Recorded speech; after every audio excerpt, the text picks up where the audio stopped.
Boa noite, gente. É um prazer estarmos juntos novamente nessa primeira oportunidade esse ano, né? Embora ainda de maneira virtual, mas com certeza unidos pelo coração.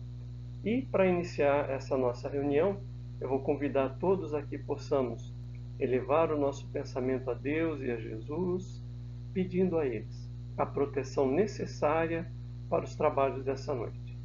Que nós possamos receber o que viemos buscar nesta casa, que nós tenhamos condições de ter ampliados os nossos entendimentos para aproveitarmos as lições da noite. Pai de amor e bondade, Mestre amado Jesus, nos amparem hoje e sempre. Obrigado.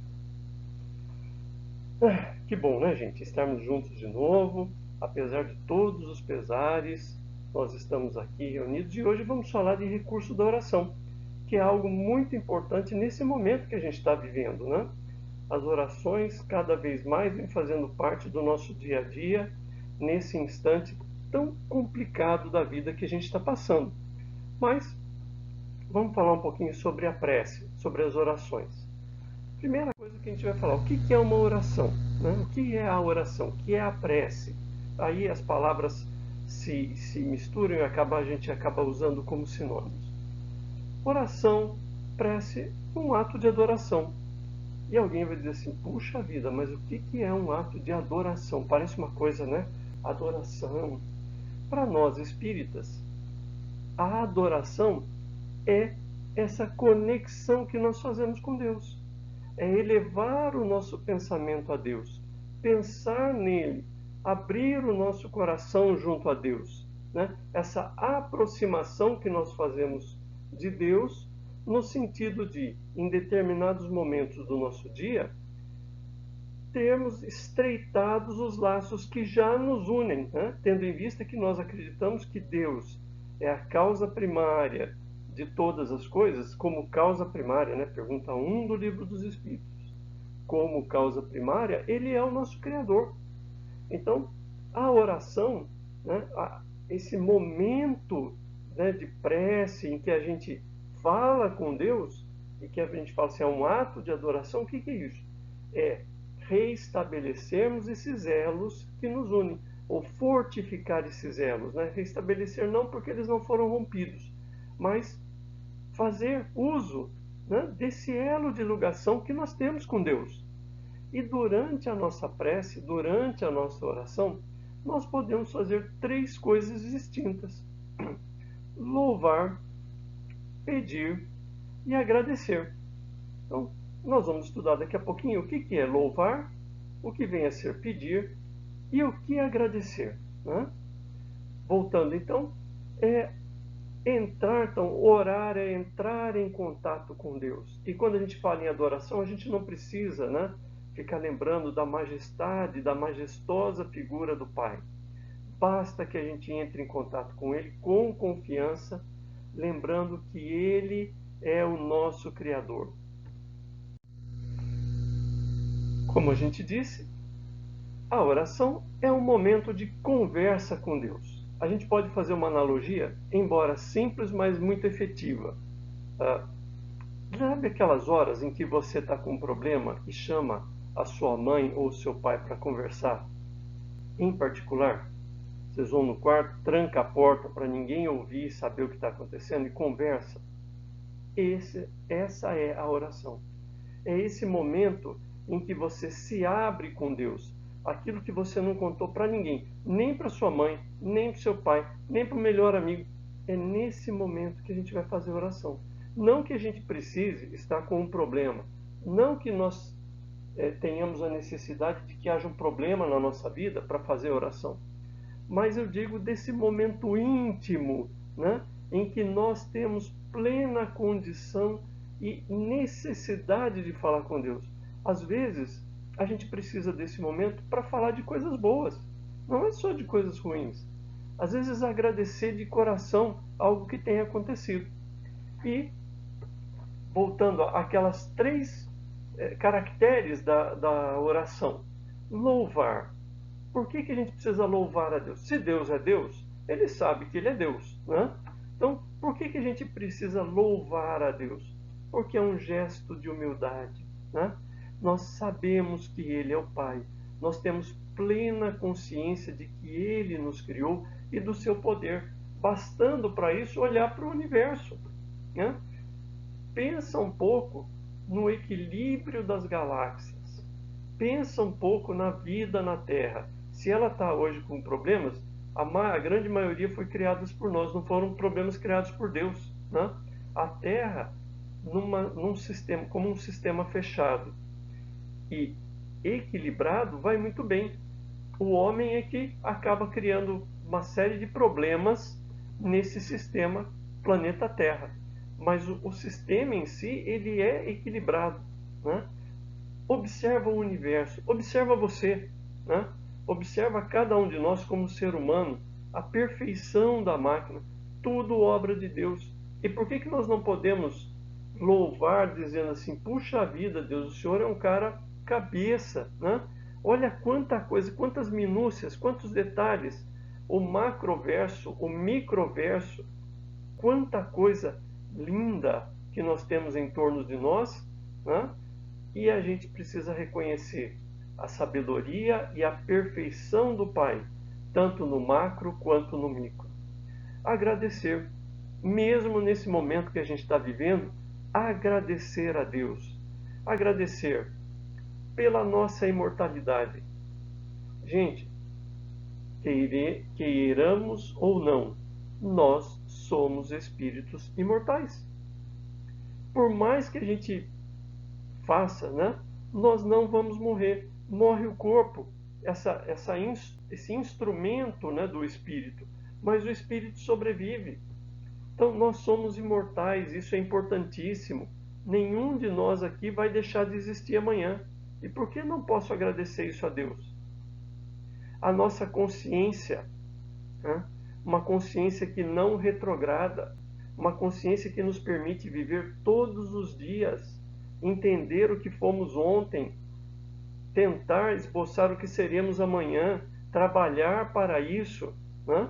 Em todos os sentidos. Agradecer pela nossa consciência, pela nossa inteligência, que permite que nós sejamos o que nós somos.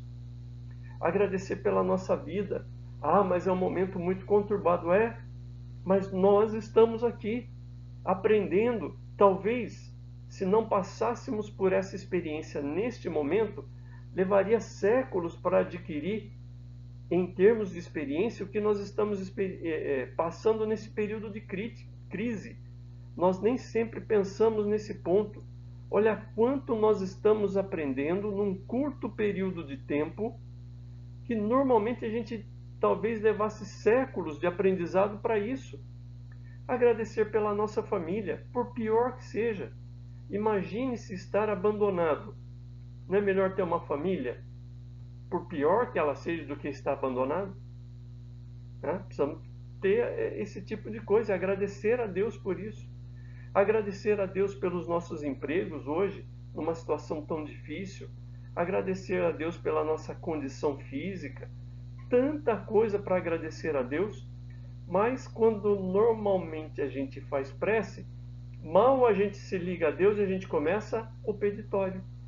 Então a gente vai falar pouco do pedir, porque pedir a gente pede. A gente pede o que deve, o que não deve, a gente pede tudo para Deus, né? A gente pede. A questão é, a gente pede, e por que a gente não é atendido? Qual o problema que acontece, né? Que Deus não nos atende? E outra coisa, são duas questões. Por que Deus não nos atende quando a gente pede? E se Deus já sabe tudo, por que é que eu tenho que pedir para Ele? Se Deus é Deus, inteligência suprema pressupõe que Ele sabe tudo. Por que é que eu preciso pedir? Se Ele sabe o que eu estou precisando. Então nós vamos respondendo essas questões. Primeira coisa, por que eu devo orar a Deus? Né? Devo orar, primeiro, por uma questão de submissão. Se Deus é inteligência suprema, causa primária de todas as coisas, eu estou dentro de todas as coisas. Então Deus é o meu Criador. chame ele de pai, chame ele de mãe, a gente chama do que for, mas ele é quem me criou. Se ele é quem me criou, da mesma forma que eu peço coisas ao meu pai, à minha mãe, por que eu não vou pedir coisas a Deus? Talvez eu peça coisas meio fora do normal, coisas que não deveria, mas a gente pede, né? E por que pedir a Deus? Se eu estou dizendo que Deus é a inteligência suprema, ele é o que mais sabe. Se ele é o que mais sabe, não é melhor pedir para o que mais sabe? Adianta eu pedir para aquele que sabe menos? É como pedir ajuda na escola. Se eu preciso entender uma matéria, não é melhor eu pedir ao professor que mais sabe do que àquele que sabe igual a mim ou sabe menos do que eu? Então, por que a gente ora a Deus? Porque Ele é aquele que mais sabe. Ele mais sabe de nós porque Ele nos criou. Ele mais sabe de nós porque nos acompanha, não dessa encarnação, mas Ele vem nos acompanhando de várias encarnações, na realidade, desde que nós passamos a existir. Então, se tem alguém que sabe a respeito de nós, é Deus. E sendo assim, justo que eu peça a Ele, né? Muitas vezes a gente acaba não orando a Deus porque a gente dá umas pisadas de bola, daquelas bem feias, e a gente faz assim, né? Aquele dia que a gente pisa na bola, o que a gente faz? A gente fica postergando a oração, né? A gente, ao invés de se ligar a Deus rapidamente, não. A gente faz, eu vou orar de noite. Quando chega a noite, daqui a pouco eu vou. Daqui a pouco, daí você deita e daí fala, não, daqui a pouco eu vou fazer, até que você dorme. Aí passa 1 dia, 2 dias, 3 dias, para depois você voltar a falar com Deus. Bobagem, gente. Você acha que Deus já não sabe que você pisou na bola? Sabe. Sabe. Ele é inteligência suprema, causa primária de todas as coisas. Ele sabe que você pisou na bola. Ele sabe que você pisaria na bola. Ele sabe tudo. Mas é preferível que eu me ligue com Ele logo depois de ter pisado na bola e diga, seja honesto com Ele. Fale para ele, Deus, pisei na bola. E agora? Me dá uma ideia de como é que eu despiso. O que eu posso fazer para voltar ao que eu fiz? Como eu vou me desculpar com quem eu pisei? Como eu vou refazer essa situação? Pergunte a Deus. Se tem alguém com condições de dizer isso, é Ele, né?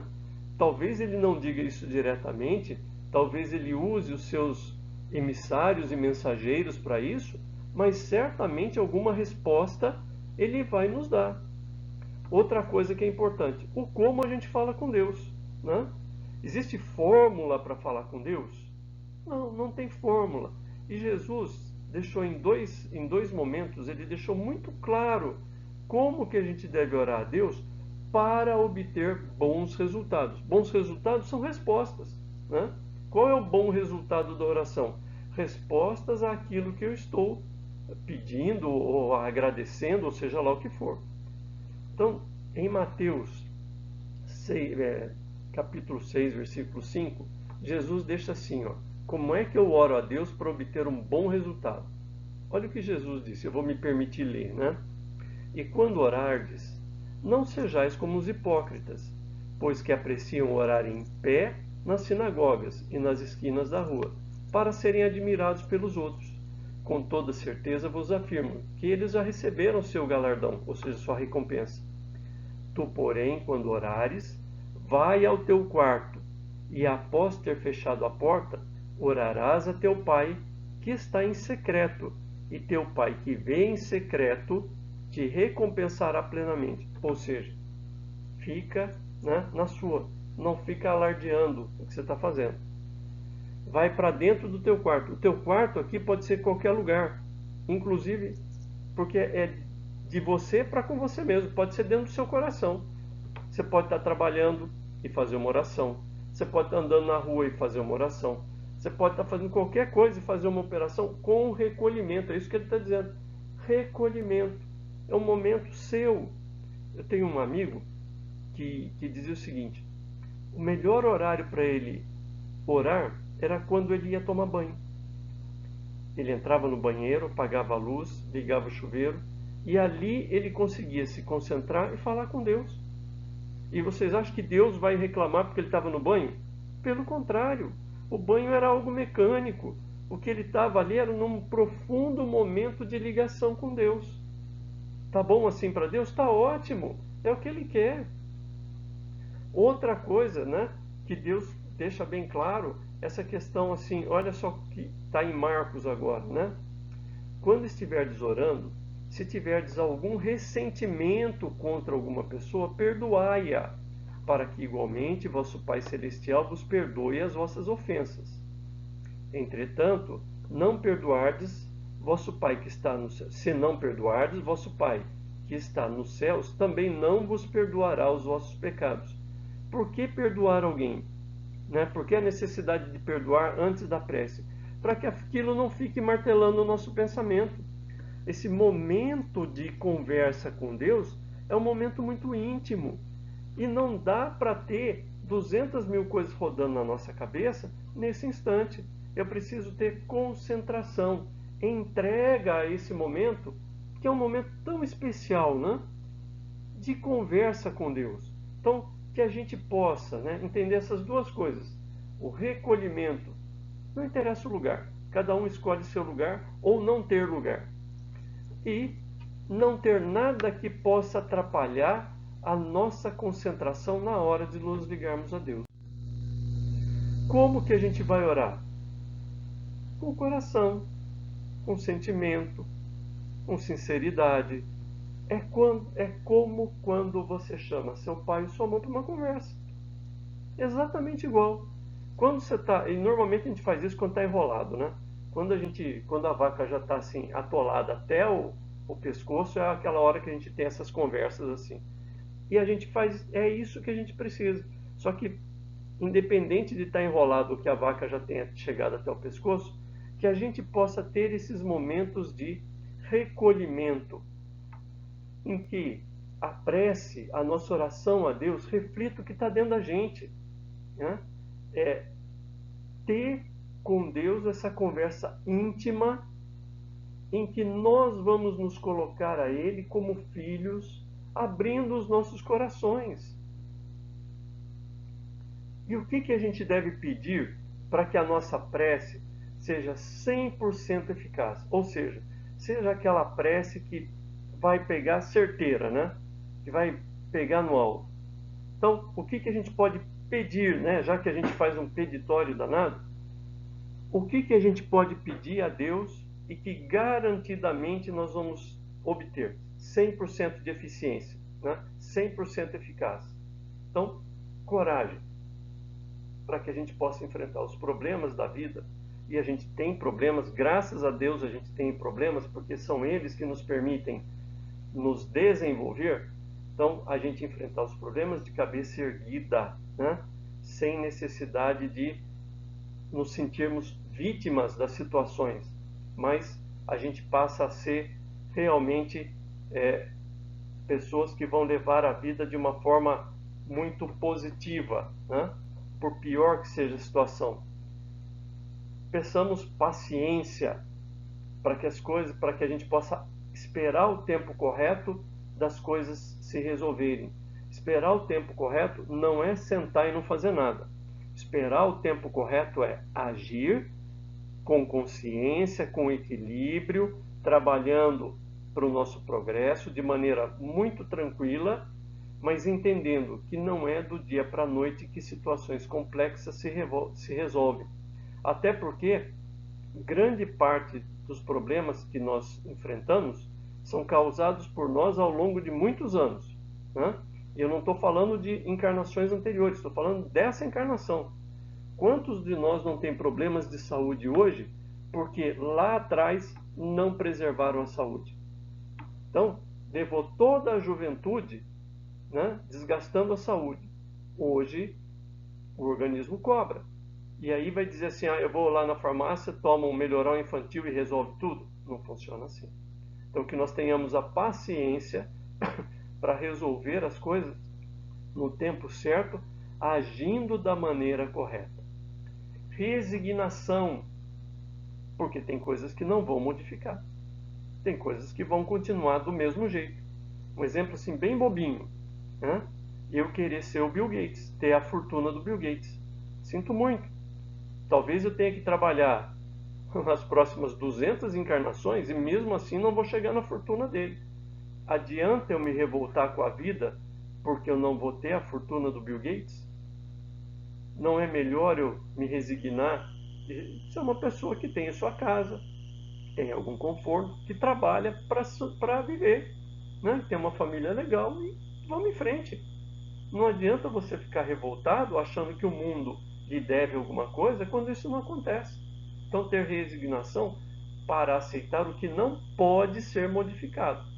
Porque tem coisas que eu posso e devo modificar, que é aonde eu preciso ter coragem, e daqui a pouco a gente vai falar do entendimento para poder modificar, para poder identificar essas situações.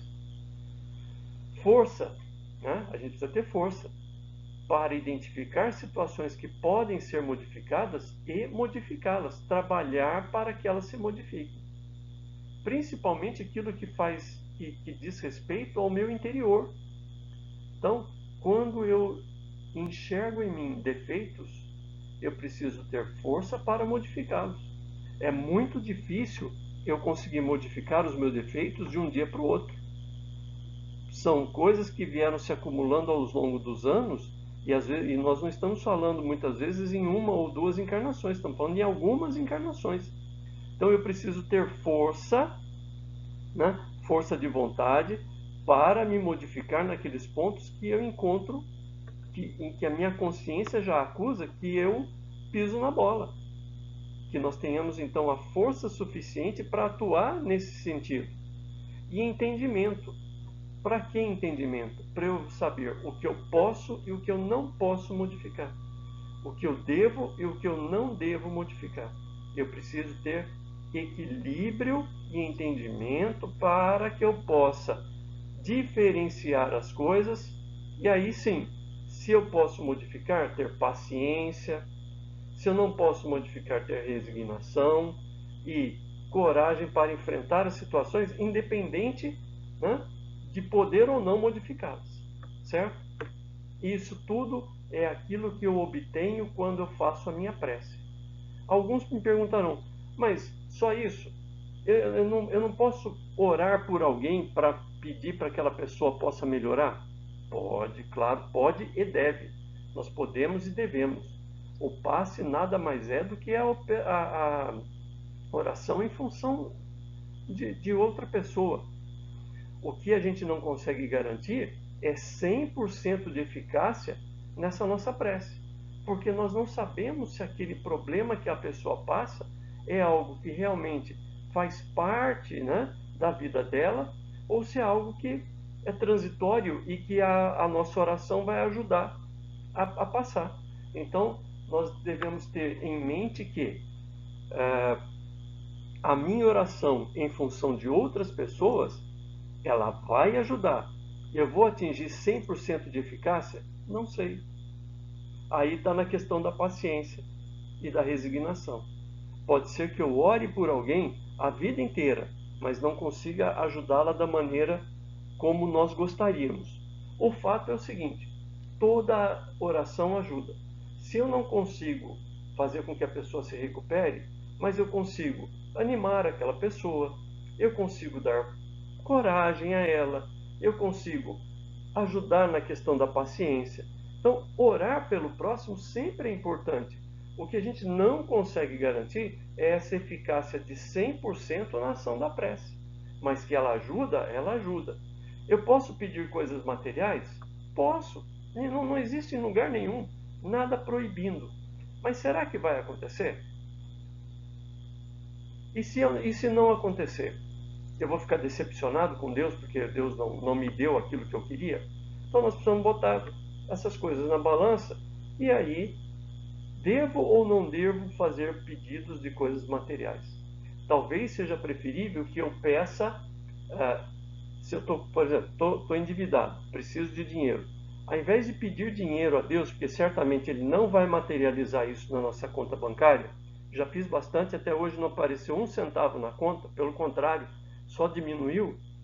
Mas ao invés de eu pedir dinheiro, pedir ideias que me proporcionem ganhar dinheiro. Pedir a Deus coragem para trabalhar mais. Pedir a Deus maneiras, né, que me dê maneiras de ganhar mais, de buscar alternativas para ganhar mais, para suprir as minhas dívidas. Mas certamente pedir dinheiro, o dinheiro não vai aparecer na conta, né? Isso a gente pode ficar tranquilo, que é algo que não vai acontecer. Então, o que a gente obtém com 100% de eficácia, né, quando a gente faz a prece? E isso não só para nós, isso também quando a gente faz prece para outra pessoa. Nós obtemos calma, tranquilidade, inspiração, coragem, a parceria dos nossos anjos da guarda e dos nossos bons espíritos. Criamos intimidade com Deus. Pode não parecer importante essas coisas, mas são fundamentais, principalmente quando a gente pensa que nós não somos pessoas que têm vidas espirituais, nós somos espíritos com vidas materiais. Nós vamos voltar para a nossa pátria espiritual. E aí é importante que eu tenha essa parceria com os anjos da guarda, que eu crie a intimidade com Deus. Por quê? São sinais que eu estou me desmaterializando. O que é desmaterializando? Eu estou deixando o apego das coisas materiais. Eu estou deixando de me fixar apenas no dia a dia da matéria, mas começo a me preocupar também com a vida do espírito, com valores do espírito, que é o mais importante. Então, é muito importante criar esse vínculo com Deus, né? Porque mostra o quanto eu estou deixando a matéria passa, os valores materiais passam a deixar de ter tanta importância na minha vida e eu passo a dar mais importância aos valores espirituais, valores morais, que vão pautar a minha vida a partir desse momento. E aqui apenas para a gente ir encerrando a nossa conversa a respeito da prece, né, dessa importância da prece, eu peguei alguns dados que não são espíritas, não está em nenhum livro espírita isso aqui, tá ok? Isso são dados de pesquisas realizadas por médicos na questão de espiritualidade e medicina, né? Hoje a questão da espiritualidade está muito em voga, né? E todos nós já ouvimos falar que quem ora, quem faz preces, vive mais. Quem medita, vive mais. E os estudiosos, né, principalmente os médicos, eles, usando, né, os equipamentos aí de tomógrafos, começaram a estudar, né, a mente, o cérebro, né, de quem faz orações. E o que eles perceberam, né, fazendo esses estudos? Que aqueles neurotransmissores são ativados no momento da oração. Quando a gente faz uma oração, olha só, a gente ativa dopamina, noradrenalina, serotonina, tá? Que nos ajudam em relação a relaxamento, estados de relaxamento e vigília. As nossas frequências cardíacas e respiratórias se alteram. Da mesma forma que se alteram quando a gente fica nervosa, né? E a gente passa a respirar mais forte, o coração bate mais forte. Quando a gente faz a oração, todo o nosso corpo se acalma, tranquiliza. Nós temos uma profunda sensação de bem-estar no momento e após a prece. O estresse diminui. As nossas funções neuroimunológicas, ou seja, o nosso sistema imunológico melhora, né? Nós temos menos distúrbios psíquicos. Então, quanta coisa acontece no momento da prece e que a gente possa, então, ir aumentando esses momentos. Se eu tenho por hábito fazer oração uma vez por dia, que tal fazer duas? Faço à noite? Vou fazer uma de manhã. E se eu fizesse uma de manhã, uma à noite e no meio do dia? Quanto mais, melhor. Gente, olha quanta coisa, né, agindo para o nosso benefício físico. Nós estamos falando de corpo físico aqui, né? Que a prece nos propicia. E aí tem a contrapartida espiritual, né? Se eu sei de todas essas coisas boas, por que eu não faço? Não sei. Cada um pensa aí, né? Mas se tem tanta coisa boa que nos ajuda, por que não fazer as preces, né, mais vezes ao dia? E finalizando aqui novamente, né? Ainda pesquisas feitas, e essa foto não é de pesquisas feitas no Brasil, isso é feito fora do Brasil, né? Mostrando ondas cerebrais, em que a gente sai do beta, que é o estado do dia a dia, né? Para as ondas alfas, que é do estado de vigília, aonde essas ondas alcançam, né? Distâncias muito maiores, são ondas que têm longo alcance. E a gente pode ver, do lado esquerdo, a gente está vendo um cérebro em atividade normal. Do lado direito, um cérebro em meditação. Veja como a quantidade de áreas vermelhas é maior. Ou seja, eu ativo mais o cérebro durante a meditação. Significa tudo aquilo que a gente viu no slide anterior, né? Toda aquela movimentação cerebral dos neurotransmissores está aqui. Então, esse é um convite para que nós possamos pensar na prece não mais como aquela coisa assim, eu tenho que rezar, mas como sendo algo que a gente desenvolve fazendo parte do nosso dia a dia, entendendo que se nós temos alguém que é nosso Pai, nosso Criador, inteligência suprema, que nos conhece profundamente, que nos ama profundamente, independente de quem nós sejamos, independente do que nós fazemos, não é justo que nós o procuremos, conversemos com Ele, nos abrir com Ele, falar para Ele das nossas necessidades, das nossas alegrias, dos nossos problemas? Por que não? O que a gente está esperando, né? Uma maneira da gente poder viver mais, ter mais condições de enfrentar a vida como ela é, porque a vida é dura, a vida não é tão fácil assim, né? Por que a gente não faz isso? A ferramenta nos foi dada e está na nossa mão. Depende de nós fazermos ou não uso dela, né? Que nós possamos então refletir um pouquinho a respeito do que a gente falou e que possamos, né, através dessa reflexão, implementar em nossas vidas, né, as preces como esse veículo de comunicação com Deus, entendendo Deus como aquele ser que é o que mais nos ama, mais que o nosso pai, mais que a nossa mãe, que qualquer pessoa que nós conheçamos. É aquele que nos ama profundamente, independente de quem nós somos.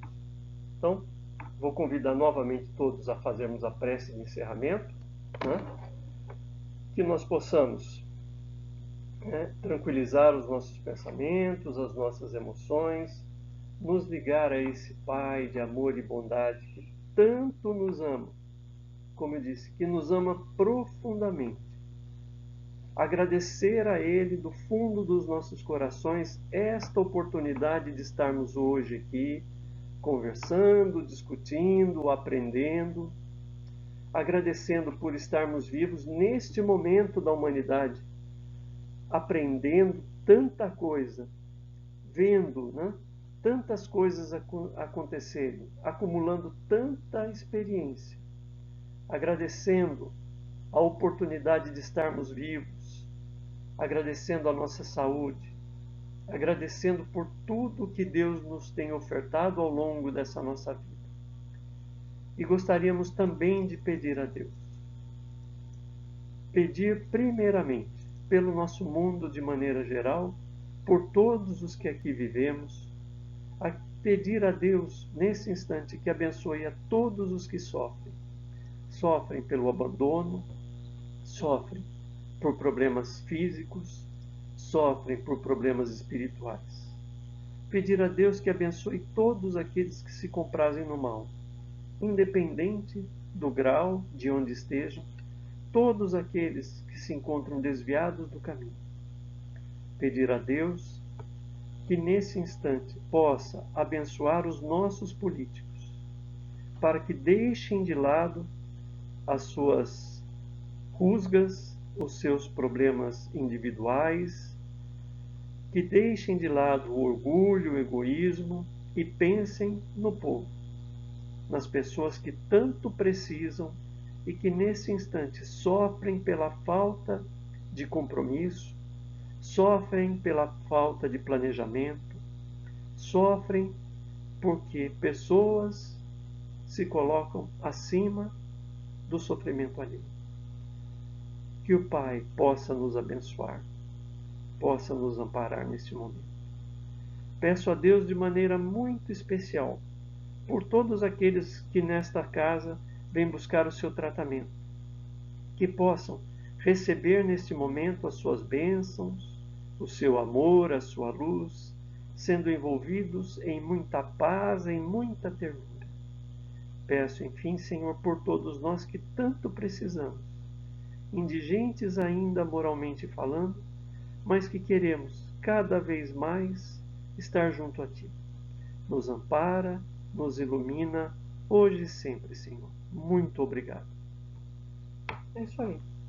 Gente, obrigado e até a próxima.